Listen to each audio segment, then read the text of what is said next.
Hi, welcome to Politics for the People. I'm your host, Michael. Thanks for joining me today. First order of business, we are now on Twitter, so please follow us there at Politics People Pod. That's at POLITICSPPLPOD at Politics People Pod. So you can follow us there. We'll be tweeting much more than we post on Instagram. But please do follow us on Instagram also if you don't. And we are also now on YouTube. So there are going to be videos of the episodes moving forward, as well as just the audio traditional podcast content that you get from Spotify, Apple Podcasts, iHeartRadio, wherever you get your podcasts. So thank you for joining us. Thank you for supporting by following us on social media, following us on Patreon, or even becoming a patron on Patreon. Thank you so much for your support. So now getting to the episode. Our topic today is going to be precedent. And I know that probably sounds a little more abstract than our usual podcast topics, but I've been wanting to move the podcast in a new direction, so it's less formal, but still going to be educational and still based in fact, historical fact, but I wanted it to touch much more on current events. So, what a week to start doing that, huh? So, thinking about precedent and the role that it plays in our government and how our government functions. All three branches of our government really do rely on precedent more than any of us might realize, to the extent that it can almost be difficult for any of them to function when precedent isn't there. So if you go back to the beginning of our country, we have, of course, the very beginning where there is no precedent. They're setting the precedent, rather.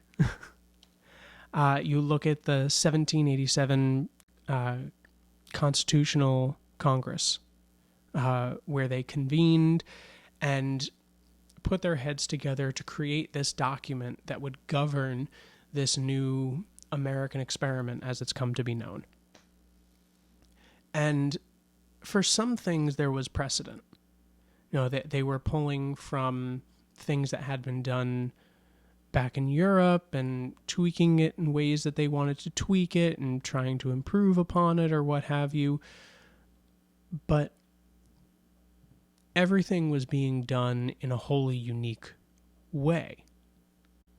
And the new systems that they were creating would function differently than the systems in Europe. So then, move forward from there, you have 8 years of George Washington's presidency. And in those 8 years, I think that we were fortunate as a country to have someone who was very principled.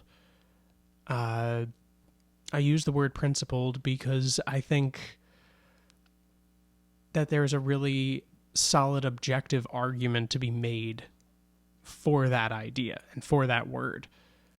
You could say he was a good person. You could use all these subjective words. And even good people can do bad things. But what was really important wasn't that he was good or bad. It was that he was principled. And he really took to heart what they were doing with this new American experiment. And acted not in the best interest of any individual, but in what would be in the best interest of the country as a whole at that time. And I think because of that, a lot of really strong precedents were created that enabled the country to move forward quickly and really become a major player on the international stage very early on, almost immediately, which is really amazing if you think about it. Obviously, they had a couple of 100 years of European influence and massive capital from slavery. But it still is kind of astounding that we were able to have such a solid foundation so immediately and push forward. And I think the precedents that were set from George Washington really had a hand in that. And then if you move forward from there, you look at our first election without George Washington as a candidate in 1796. And again, we were setting a new precedent because that had never happened before without a clear leader for the country.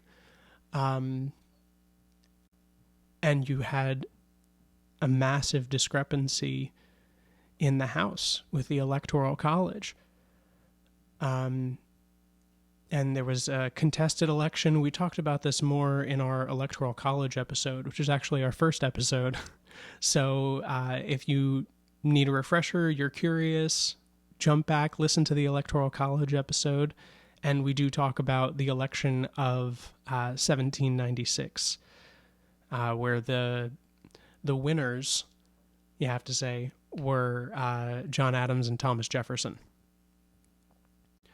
But looking at that election and the election of 1800, those two elections really set the precedent for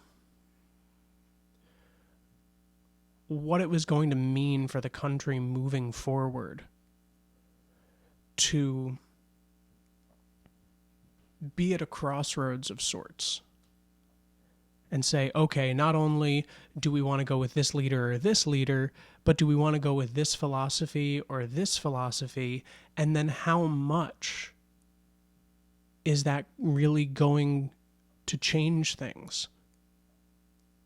And how do we still remain a unified country even if half of us voted for the other person? And that's a really, again, important precedent to set, is that idea of unity and that sense of coming together for the betterment of the country as a whole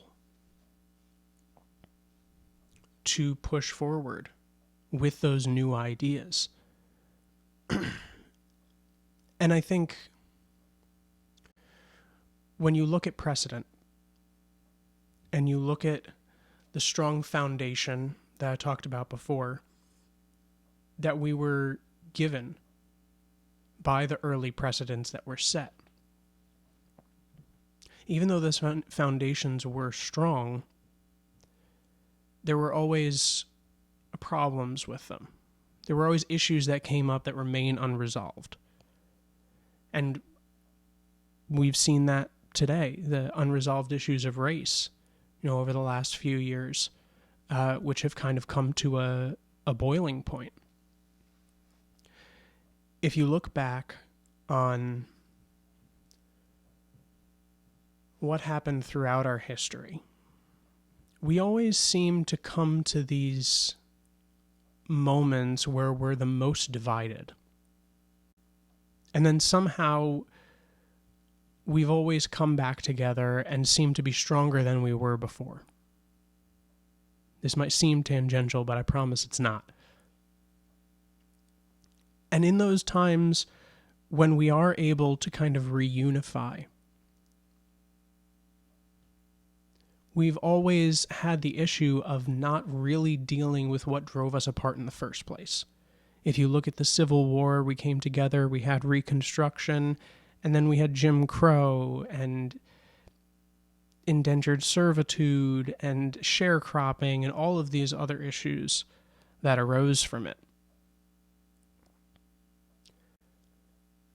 And I think that's really important, looking at those ideas of division and then unifying in the wake of it and coming out stronger on the other side.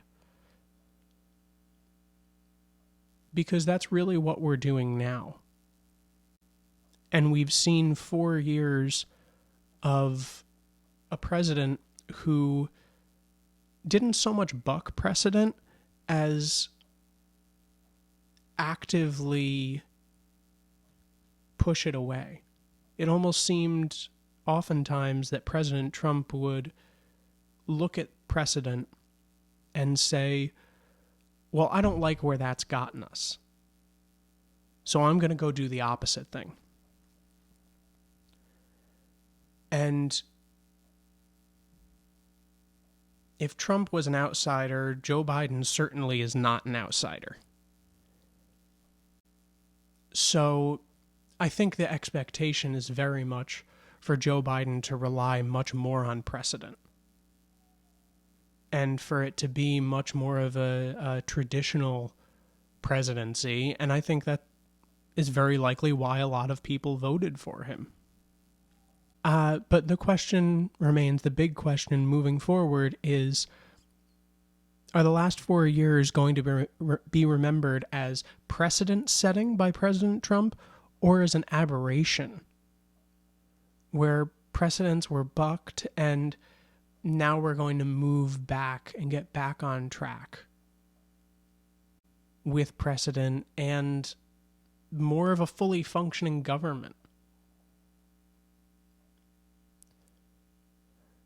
Joe Biden ran as a unifying candidate who could get us back to a time when at least the parties could talk to one another. And precedent would suggest that that's when our country is at its strongest, when we can work together and talk and disagree, but still remain civil.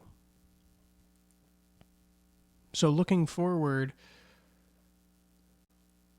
will those precedents remain, or will they be changed? We'll find out soon enough.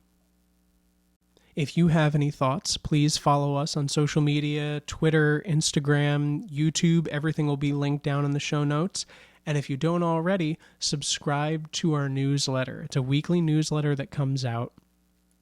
And we really do put a lot of care into it, highlighting certain topics with what's going on in current events. And sometimes it's related to what's in the podcast feed. Sometimes it's not. It really depends on what's going on and what we feel needs to be covered at the time. So please let us know what you think.